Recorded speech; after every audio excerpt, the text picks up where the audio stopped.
I stood in line at my own mother's funeral, waiting to sign the guest book. The church smelled like lilies and old wood polish. I heard my cousin whisper, "It's tragic. Edith outlived both her daughters." Both daughters. That's when I realized my sister hadn't just cut me off. She'd buried me while I was still breathing. I remember thinking how strange it was that grief can make you feel weightless and heavy at the same time. My hands didn't shake when I heard those words. That came later. At that moment, I just felt hollow, like someone had scooped the center out of me and left the rest standing. My name is Frances Miller. I was 65 years old when I attended my mother's funeral as a stranger. I wore a navy coat I'd had since my husband's memorial service, the sleeves still faintly smelling of mothballs and winter storage. I'd practiced what I might say if anyone asked who I was: a friend, a neighbor, someone who knew Edith years ago. The church was in Dayton, Ohio, the same one where I'd made my first communion and later watched my parents renew their vows on their 40th anniversary. The pews creaked when people sat down. The stained glass still caught the afternoon light just right. Some things don't change, even when everything else does.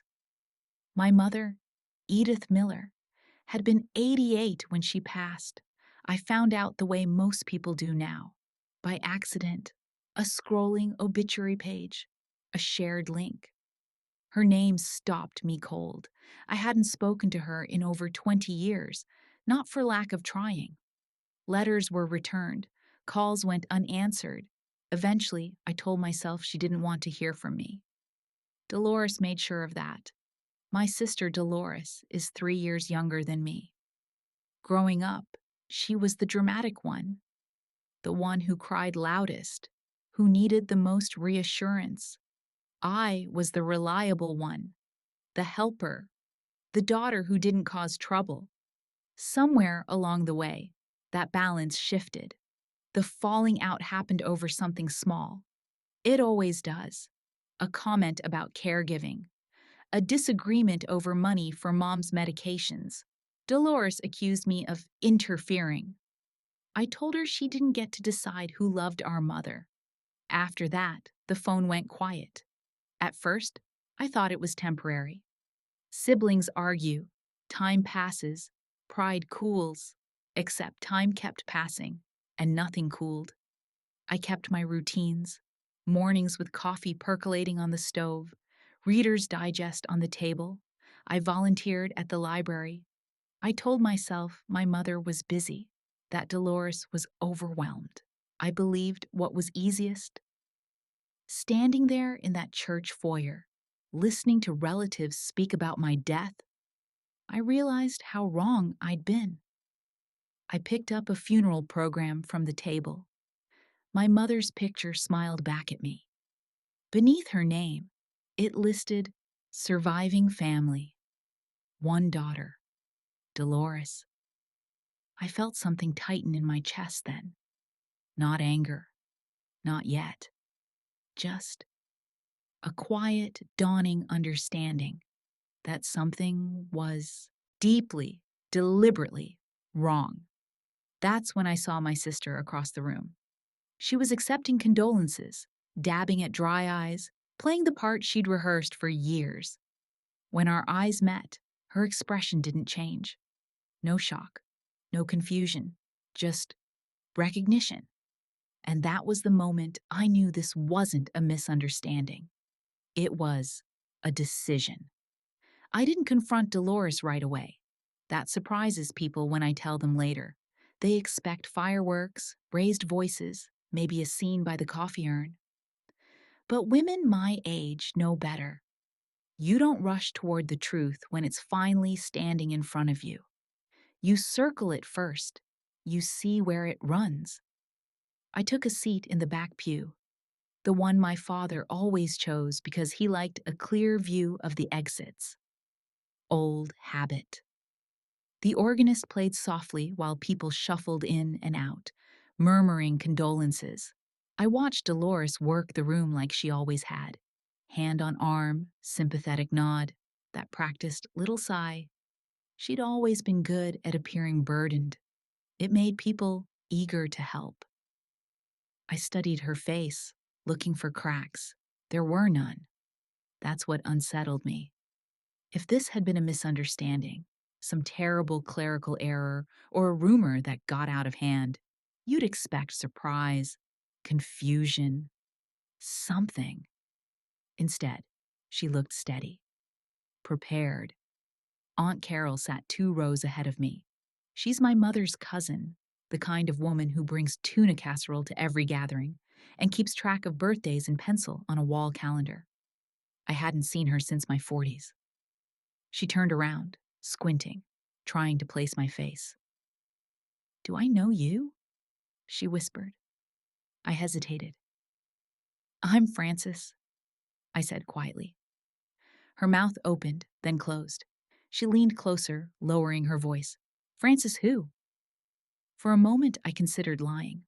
It would have been easier. But something in me had shifted. The same part that had stayed quiet for decades finally cleared its throat. "Edith's Frances," I said. Aunt Carol's face went pale. She glanced toward Dolores, then back at me. "That's not possible," she said. Dolores said. "She said you passed years ago. We all thought—" She didn't finish the sentence. She didn't have to. The service began before I could say anything else. Hymns I knew by heart. Scripture I'd heard 100 times. I sang along softly, the words catching in my throat. My mother would have liked that I still knew them. She cared about those small consistencies. During the eulogy, the pastor spoke about Edith's strength, her devotion to family. He mentioned the pain of losing a daughter so early in life. My stomach clenched. Dolores dabbed at her eyes with a tissue, shoulders trembling just enough to be convincing. I kept my hands folded in my lap, nails pressing into my palms. There it was again, that hollow feeling. Not grief. Something sharper, like being erased in real time. After the service, everyone moved to the fellowship hall. Folding tables covered in white paper cloths, ham sandwiches cut in triangles, coffee that tasted faintly burnt. I poured myself a cup anyway, more for something to hold than to drink. People talked, remembered, laughed quietly at old stories. I floated on the edges, listening. Each conversation landed the same way. It was so hard on Dolores, losing her sister and then caring for Edith alone. "Your mother never stopped talking about you," someone said to Dolores. She carried that grief to the end. Grief for me. I watched Dolores accept those comments without correcting them. Not once. Not even a gentle clarification. She nodded. She sighed. She let the lie settle deeper with every handshake. At one point, she looked straight at me across the room. Her eyes flicked down to my name tag, one of those blank stickers everyone wore. I'd written Frances in blue marker, just that. No last name. Her lips pressed into a thin line. Then she turned away. That's when I knew she knew I was there, and that she'd expected me to come eventually. You don't build a lie that big without imagining the day it might crack. I excused myself and stepped outside. The afternoon air felt cooler than I expected. The church bell rang once, marking the end of the service. I sat on the low stone wall by the entrance, letting the sound fade. 20 years. That's how long it had been since I'd last spoken to my mother. 20 years of birthdays I missed.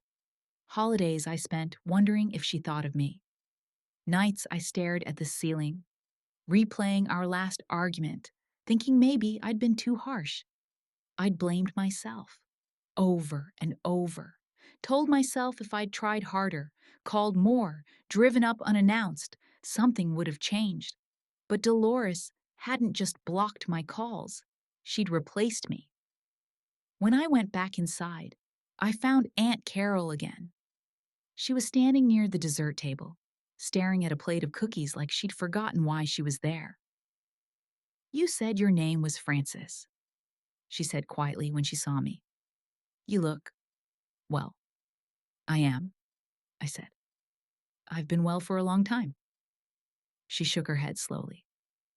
"Your mother used to talk about you like you were an angel watching over her. That stopped me."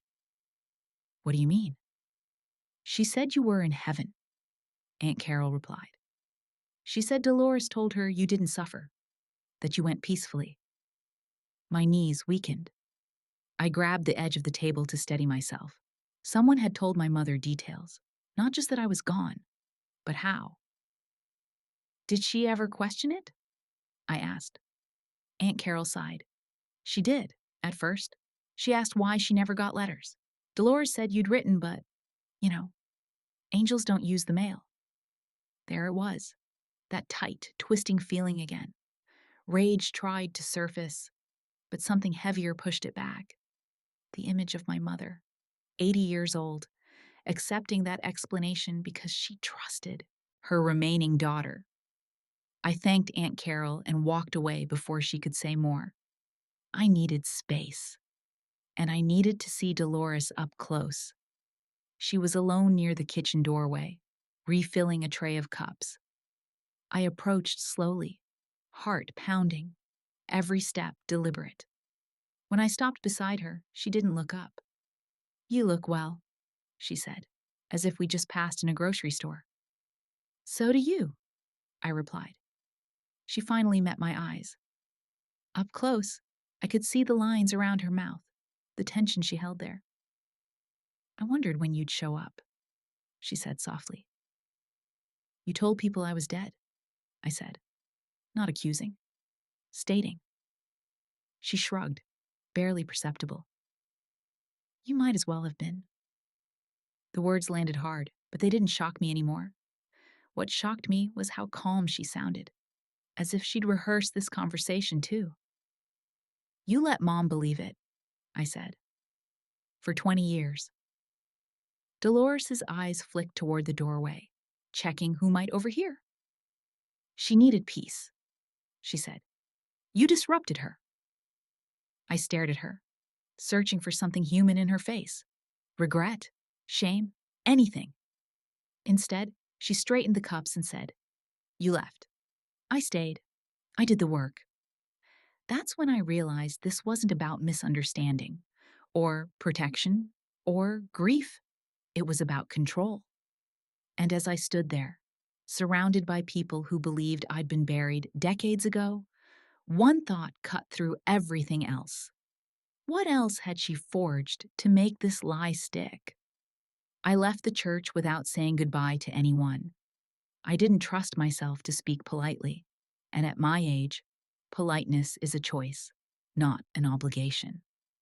I sat in my car with the engine off, hands resting on the steering wheel, staring at the brick wall across the parking lot. It was warm inside, the kind of stuffy heat that makes you aware of your own breathing. That was when my hands started to shake, not dramatically, just enough to slosh the coffee I'd brought out with me onto the cup holder. I watched it spill, dark and slow, and thought how fitting it was. 20 years of careful restraint, and here I was, making a mess over something small. I drove back to my motel in silence. No radio, no phone calls. The road felt unfamiliar, even though I'd driven these streets 1,000 times in my life. Everything looked the same, and yet it wasn't. That's what betrayal does. It rearranges the past while you're standing in the present. In the room, I sat on the edge of the bed and kicked off my shoes. The carpet smelled faintly of cleaning solution and old air. I lay back and stared at the ceiling, tracing a crack that ran from the vent to the smoke detector.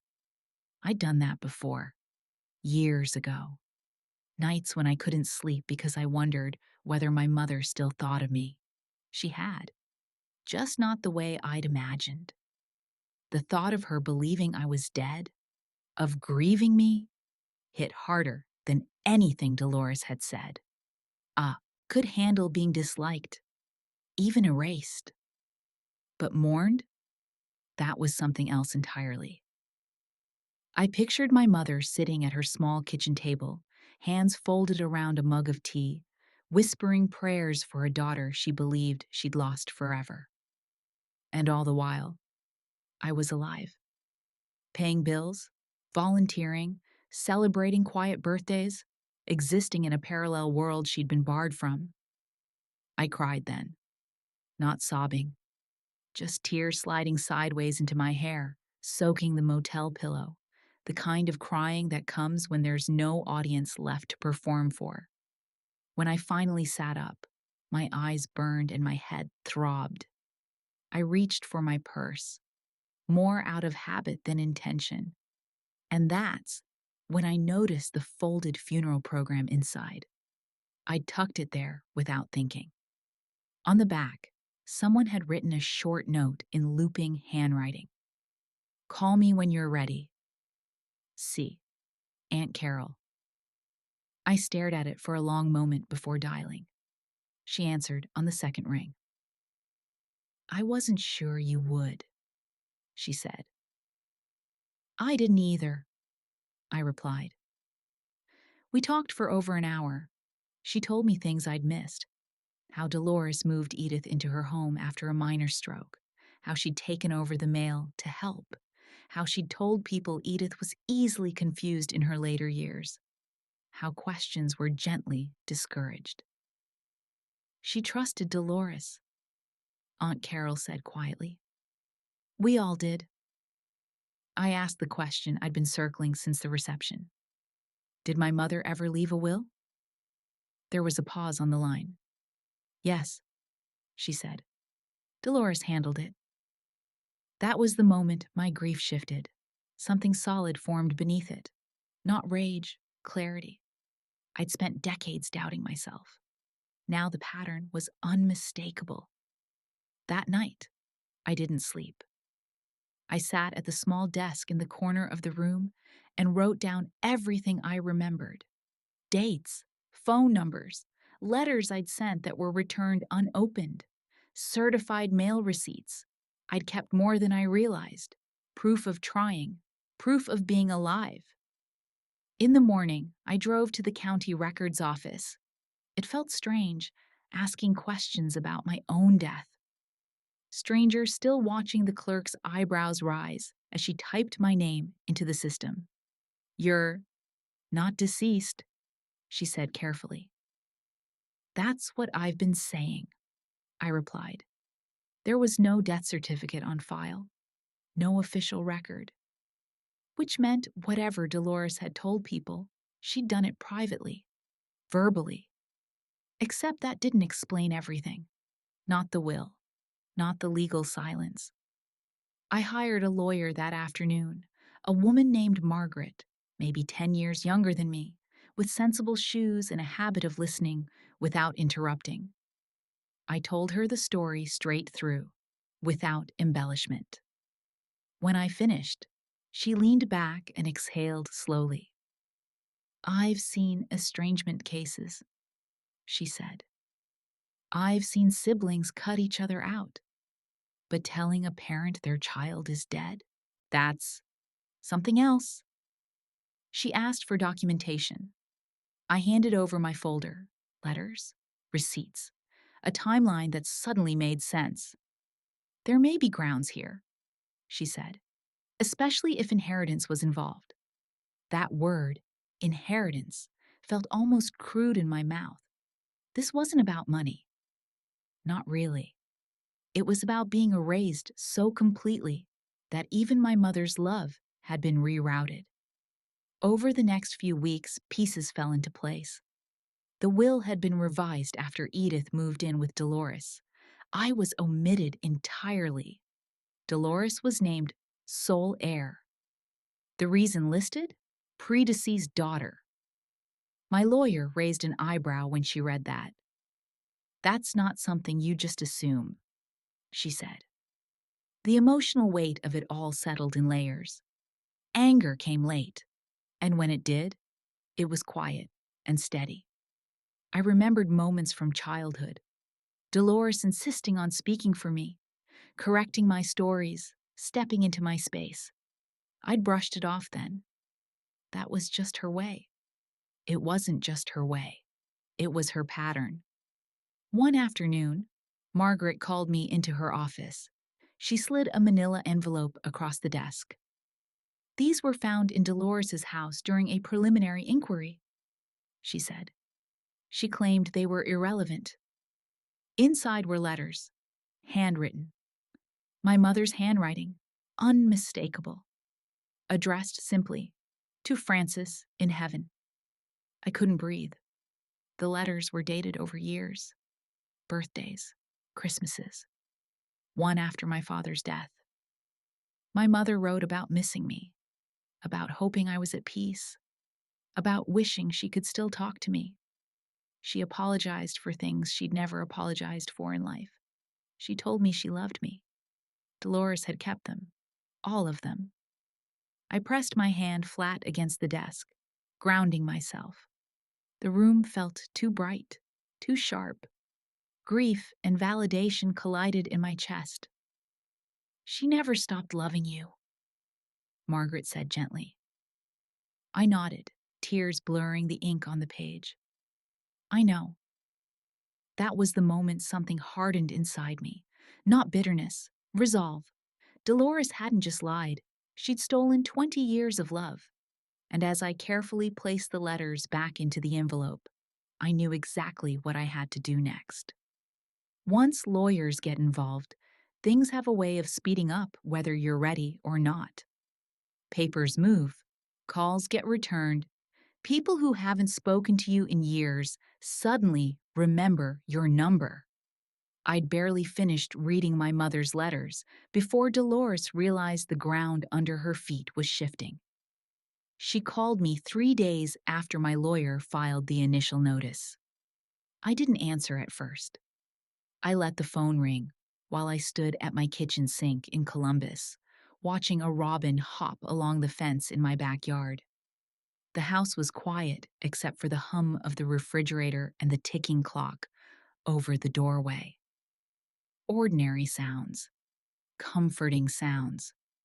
I'd waited decades for peace like this. I wasn't about to surrender it to her voice. But she kept calling. Morning, afternoon, evening. By the 5th call, curiosity edged out restraint. What do you want? I asked, keeping my voice level. There was a pause. I could almost hear her recalibrating. I think we need to talk, she said. We've talked, I replied. At the funeral. That was emotional, she said carefully. This is business. There it was, the shift. Dolores always did that, reframed the moment to suit her. If feelings got inconvenient, she boxed them up and labeled them something else. I've hired an attorney, she continued. This is getting out of hand. I almost laughed. Almost. You told our mother I was dead, I said. For 20 years. If that wasn't out of hand, I don't know what is. She sighed, as if I were the difficult one. You weren't around, she said. You didn't help. You didn't see what she was like toward the end. You mean when she wrote letters to me? I asked. Silence. That silence told me everything I needed to know. Dolores hadn't expected me to find those letters. She'd counted on them staying buried with the rest of the truth. You had no right to keep them, she said finally, her voice sharper now. They weren't yours, I replied. Just like her love wasn't yours to redirect. The call ended abruptly after that. No goodbye, no threats, just a click. That night, I slept poorly, not because I doubted myself, but because I could feel the pressure building. Dolores didn't back down quietly. She never had. And sure enough, the next wave came from the family. Cousins I hadn't heard from in years started calling. Some cautiously, some accusatory. Dolores says you're trying to take advantage, one said. She sacrificed everything for your mother, said another. Why stir this up now? Someone else asked. I listened. I thanked them for their concern, and then I told them the same thing every time. She believed I was dead. Most conversations ended shortly after that. Others didn't. One afternoon, a manila envelope arrived in the mail. No return address. Inside was a photocopy of the will and a handwritten note from Dolores. You left. I stayed. You don't get to rewrite history. I held that note for a long time. Her handwriting was still the same, sharp, slanted, impatient. It struck me then how convinced she was of her own version of events. In her mind, this wasn't cruelty. It was correction. My lawyer, Margaret, was less charitable. She's building a narrative, she said when I showed her the note. One where you abandoned your mother. We need to counter that. We gathered affidavits, postal records, testimony from Aunt Carol and a former home health aide who remembered Edith asking why her letters to me never came back with replies. Each piece added weight. Each one chipped away at Dolores's story. And Dolores felt it. She showed up at my house unannounced one Saturday morning. I was trimming the hedges when her car pulled into the driveway. A familiar sedan, still meticulously clean. She stepped out wearing sunglasses and a crisp jacket, like she was heading to a luncheon instead of a confrontation. You look settled, she said, glancing around. I am, I replied, setting the clippers down. She crossed her arms. This doesn't have to get ugly. I met her gaze. It already did. She removed her sunglasses then, and for the first time, I saw something flicker behind her eyes. Not remorse, fear. If you push this, she said, lowering her voice, you'll lose what little family you have left. That was her leverage, or what she thought was. Family loyalty, reputation, the unspoken threat of isolation. I thought of the empty holidays, the unanswered letters, the years I'd already spent alone because of her choices. I already lost them, I said. You made sure of that. Her jaw tightened. You always were dramatic. I smiled then, not because it was funny, but because it was familiar. Dolores dismissing something she didn't want to face, same as when we were girls. You should stop, she said, before you embarrass yourself. I watched her drive away, the tires crunching over the gravel at the end of the drive. My heart pounded, but my resolve didn't waver. 2 weeks later, the first court hearing was scheduled. And the night before it, as I sat at my kitchen table reviewing documents, my phone buzzed with a message from an unknown number. You don't know everything she did. Attached was a photograph. My mother's handwriting. On official-looking paper, my name, listed as deceased. That was when I realized Dolores hadn't just told lies. She'd written them down. Courtrooms have a smell. Old paper, polished wood, something faintly metallic. I noticed it the moment I walked in, clutching my folder like it might float away if I let go. Dolores was already there, seated at the opposite table with her attorney, a man with silver hair and an expression that suggested he'd heard every story twice and believed none of them. She didn't look at me at first. She busied herself aligning pens, straightening papers, arranging her purse just so. Control, even in the smallest things. When she finally glanced up, her eyes flicked over me quickly, assessing. Still alive, still standing. The judge entered, and everyone rose. As we sat back down, I felt the weight of the room settle onto my shoulders. This wasn't just about a will anymore. It was about truth being spoken aloud, in a place where lies carry consequences. Margaret began calmly, methodically. She laid out the timeline, the estrangement, my repeated attempts at contact, the returned letters, the absence of any death certificate. She spoke like a woman assembling furniture, step by step, no wasted motion. Dolores's attorney countered with the narrative she'd been crafting for years. I'd left. I'd been unreliable. Edith had been fragile. Dolores had acted in her best interest. He used phrases like emotional abandonment and protective decisions. I sat there listening, hands folded, heart steady. Funny thing, when you've been misrepresented long enough, the truth feels solid in your mouth, heavy, real. Then Margaret stood again. She introduced the photograph I'd received the night before, a forged death notification, formatted to look official, bearing my name, listed as deceased, dated 15 years earlier. The room shifted. Dolores stiffened. Her attorney leaned closer to her, whispering urgently. The judge adjusted his glasses and studied the document carefully. "Ms. Miller," the judge said, looking directly at Dolores, "did you create this document?" Dolores swallowed. "I don't recall," she said. That answer landed with a dull thud. Not denial, not explanation, evasion.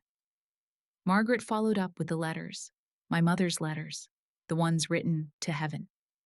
She didn't read them aloud. She didn't have to. She simply described them. Birthdays, apologies, expressions of love, years' worth. "These were found in the possession of the defendant," Margaret said. "They were never sent. They were never shared." Dolores finally looked at me then. Really looked. Her expression wasn't angry. It was offended, as if I'd broken some unspoken rule by dragging this into daylight. She stood abruptly. "She left us," she said, voice sharp in the quiet room. "She made her choice. I did what I had to do." The judge raised a hand. "You will speak when addressed." Dolores sat, cheeks flushed, fingers gripping the edge of the table. When it was my turn, I stood slowly. My knees protested, but my voice didn't. "I didn't leave my mother," I said. "I was kept away. There's a difference." I described the letters I sent, the calls I made, the years I blamed myself for silence that wasn't of my making. I didn't raise my voice. I didn't embellish. I told it plainly. Because plain truth is harder to argue with. Dolores's attorney tried to rattle me, asked why I hadn't shown up sooner, why I'd accepted the silence. I answered honestly. "I trusted my sister," I said. "That was my mistake." A murmur rippled through the courtroom. The judge called for a recess. Dolores stormed out, heels clicking sharply against the tile.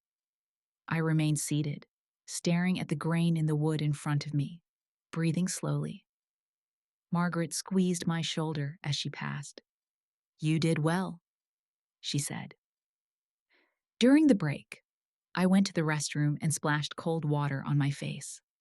I caught my reflection in the mirror, older, lined, but steady. I thought of my mother, of how she'd always told me to stand straight when things got hard. "Don't shrink," she used to say. "No one thanks you for that." When we returned, the judge spoke carefully, deliberately. He cited inconsistencies, questioned the absence of legal documentation, noted the forged notification. "This court takes misrepresentation seriously," he said, eyes on Dolores. particularly when it involves the manipulation of an elderly individual. Dolores's composure cracked then.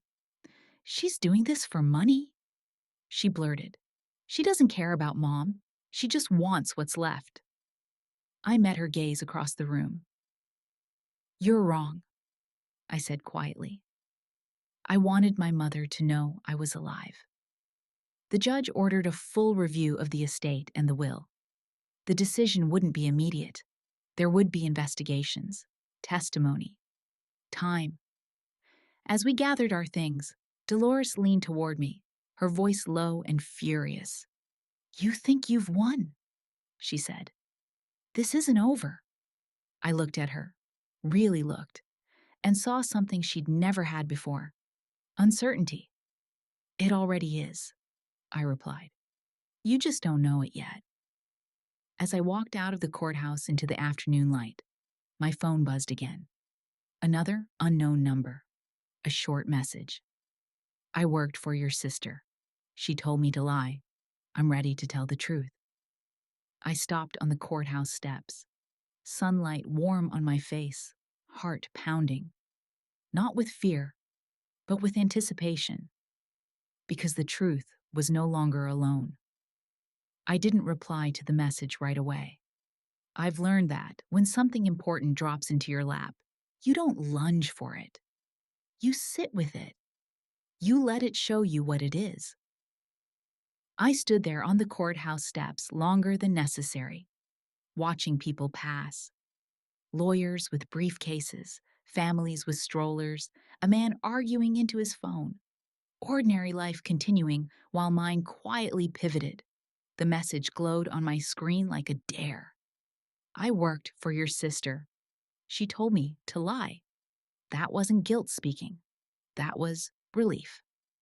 I got into my car and drove home, hands steady on the wheel. I noticed things I hadn't before.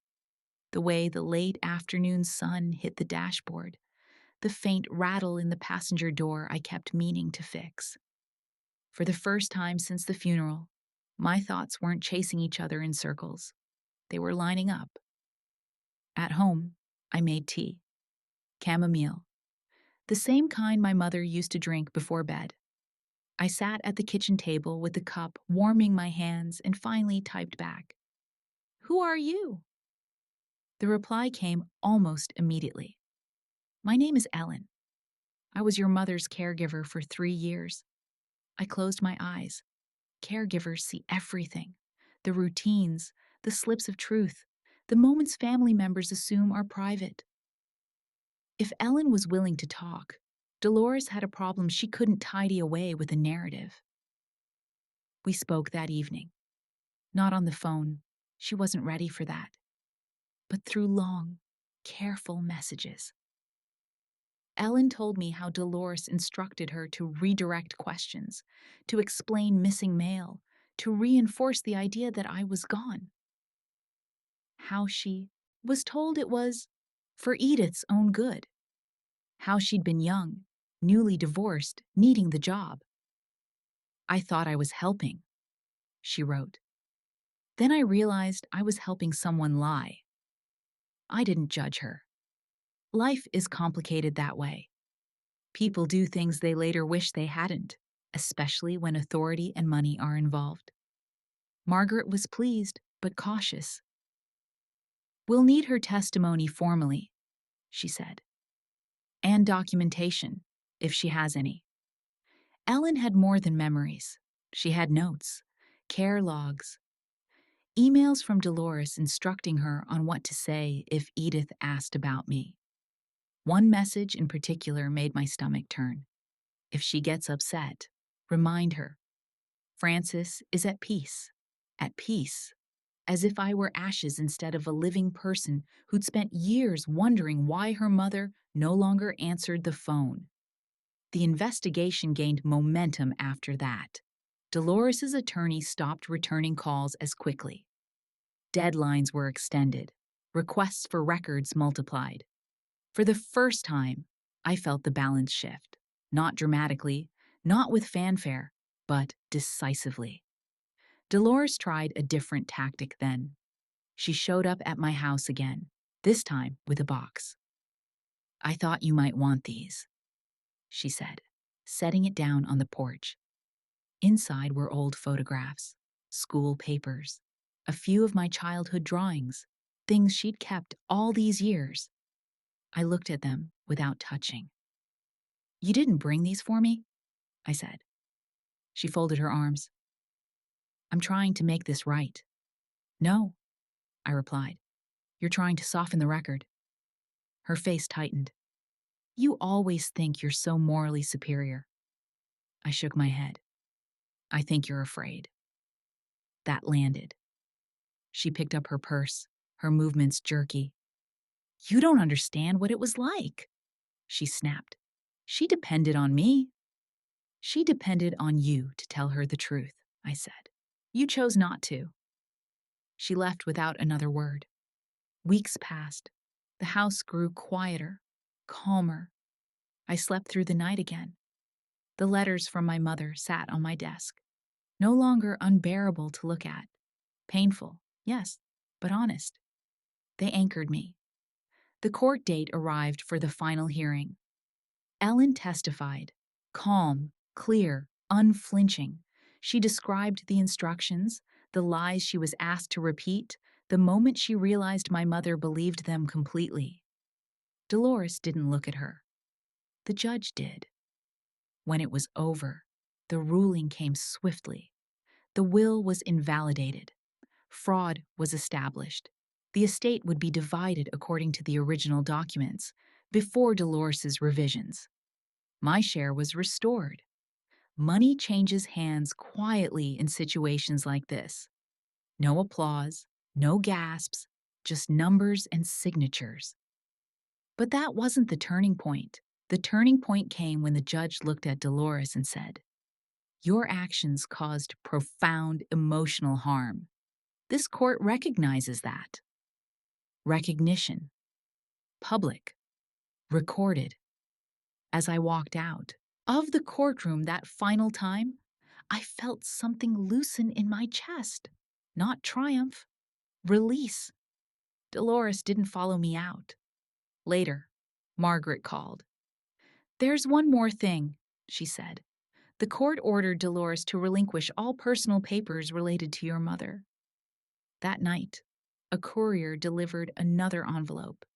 Inside was a final letter, addressed to me, not heaven. My name, written in my mother's careful script, and as I held it, I understood that the part of my life Dolores tried to erase had been waiting patiently to be returned. I didn't open the letter right away. I know that sounds strange, considering everything that had led up to it. But after decades of being denied my mother's voice, I wanted to meet it properly.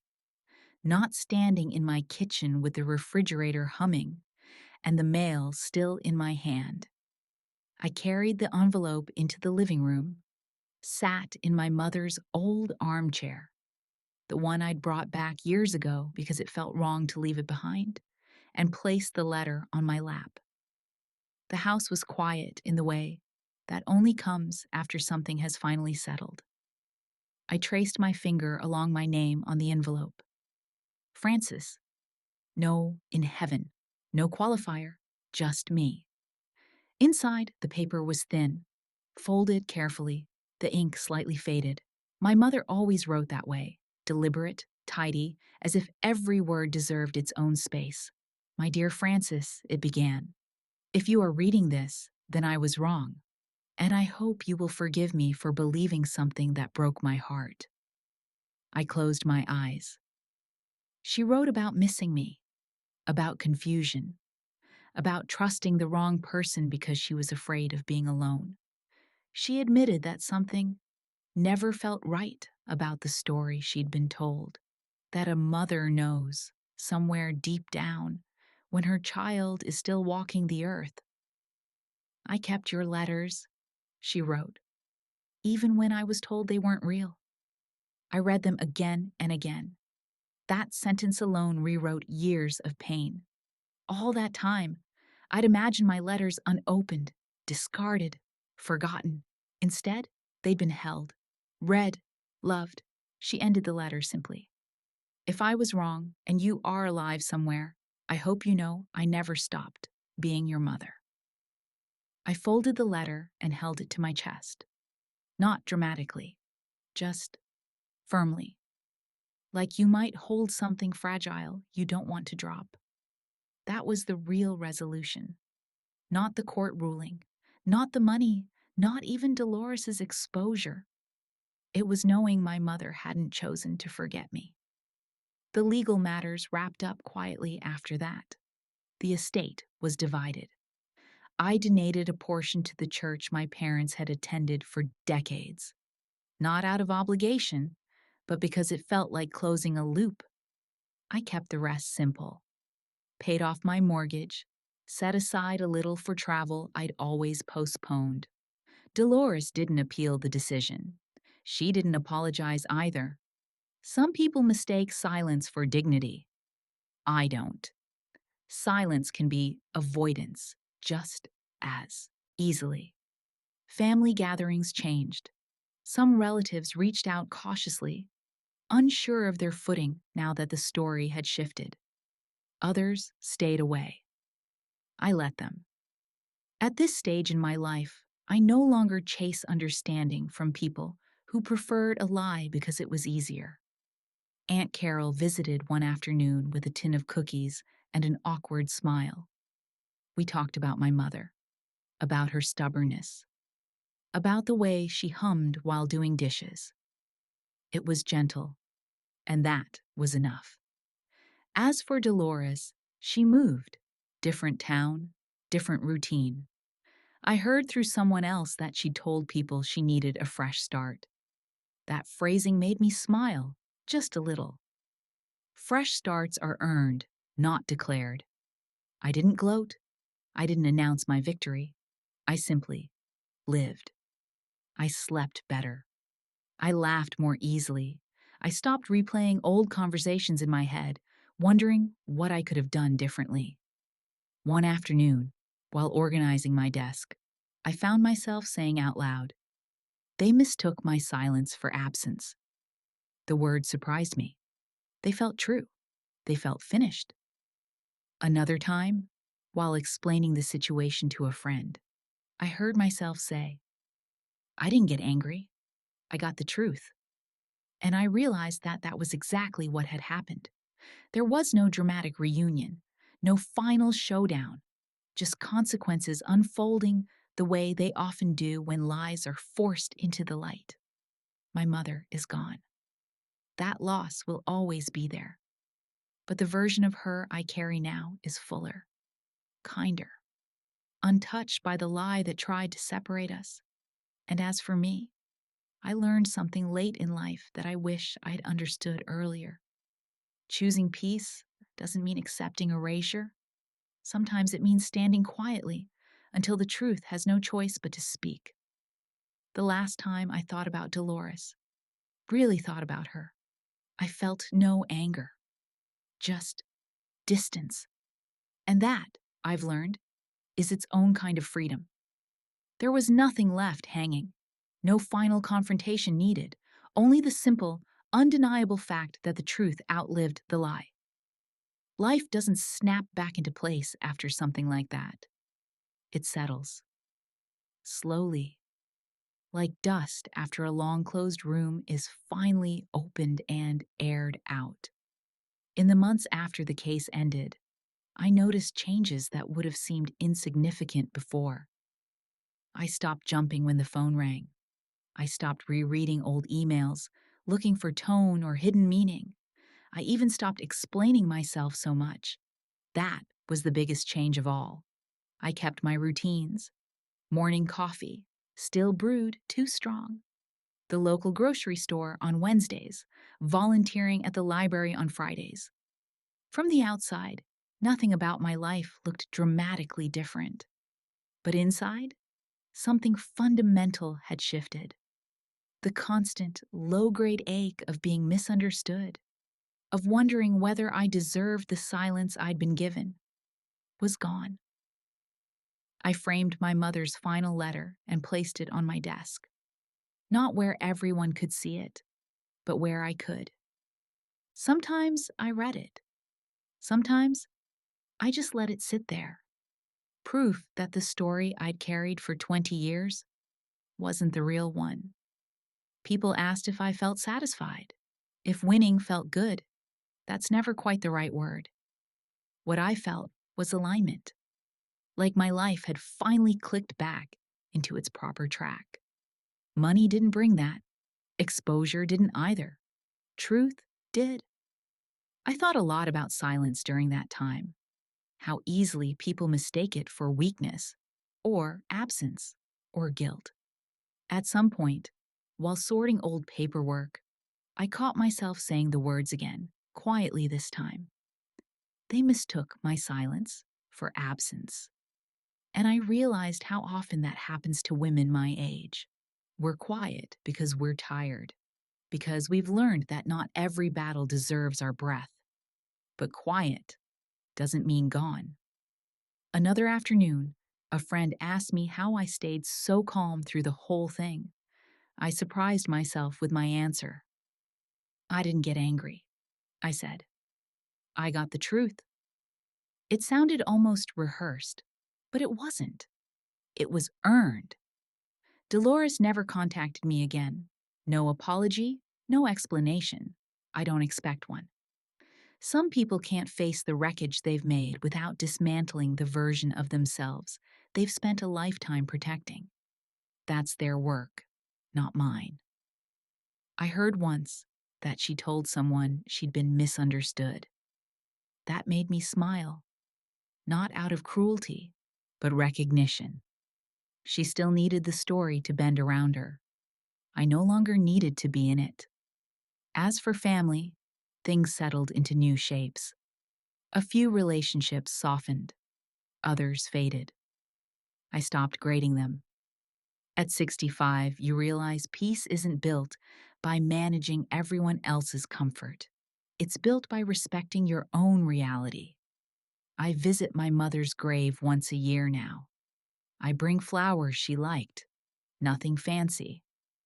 I talk to her, not because I believe she can hear me, but because it feels right to speak without being interrupted. I tell her about small things, the neighbor's new dog, a book I enjoyed, the way autumn light looks through the kitchen window. I don't tell her about Dolores. That chapter doesn't need repeating. What stays with me most isn't the betrayal, strange as that sounds. It's the clarity that followed, the understanding that truth has a way of resurfacing, even when buried under years of careful manipulation, especially then. If you're listening to this and carrying something similar, years of silence, a story you were never allowed to correct, I want you to know this.